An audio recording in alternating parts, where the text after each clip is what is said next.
next objective is to destroy the 2 MCOM stations and proceed to the next location. And along the way, add in some really mediocre jokes. Base, do we have to tell the mediocre jokes? That's a direct order. Do it now. Roger that. For now, proceeding to the next location. Let's move out, bad company.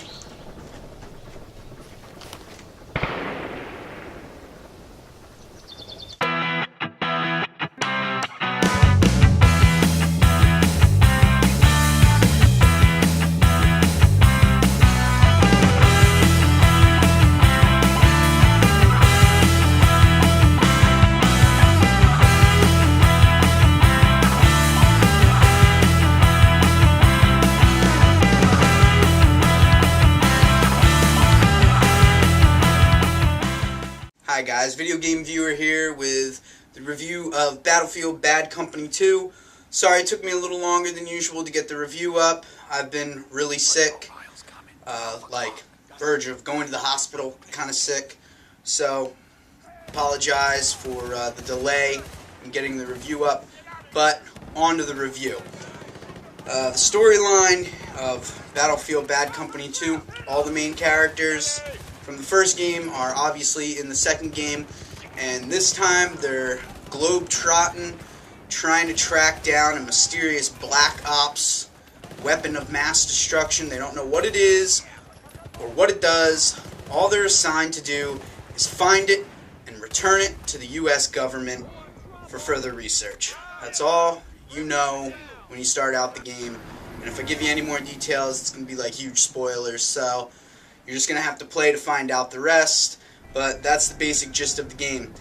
To be honest though, once you get into the game and you're playing, the story and the characters are really forgettable. Not going to lie, it's not the most action-packed storyline there is, although that's not to say there isn't a lot of action in this game. There is plenty of action in this game. In fact, there's too much action in this game. There's so much action going on and that you never have a reprieve from it, and it never gives the opportunity for the tension to build, which is what you really need if you're going to have an action game. You need that suspension to build, that downtime, and then wham! Have the action hit all at once to make for a really dramatic moment, and this game just doesn't have it. It's got awesome set pieces, you're going to be going to awesome locations. It's just, you're not really going to care. You're just going to be blowing away bad guys, and that's about it. And pretty much doing the same thing in every mission, going from point A to point B to kill people. The gameplay, it controls really well. It's just like any other first-person shooter. It's really awesome. The guns all feel weighty, heavy, realistic. When you're firing them, there's a slew of different guns in this game, both single player and online, and they all feel very realistic. The enemies and their death moves when you kill them all look very realistic. So this game plays really good. It's definitely, in play-wise, control-wise, it's definitely one of the better first-person shooters. On to sound. The sound in the game is amazing. This has to be one of its best qualities. The sound in this game is top-notch and definitely rivals any first-person shooter out there right now. And yes, I know you don't like when I do this, but I am going to compare it to Call of Duty. It is right on par with Call of Duty with the way of sound effects. It sounds amazing. If it's not as good as Call of Duty, I might even take it a step further to say it's better than Call of Duty in the way of sound. The sound in this game is amazing. The gunfire, not just from your own gun, but enemies, how it echoes, sounds awesome. The graphics in this game are another really good point.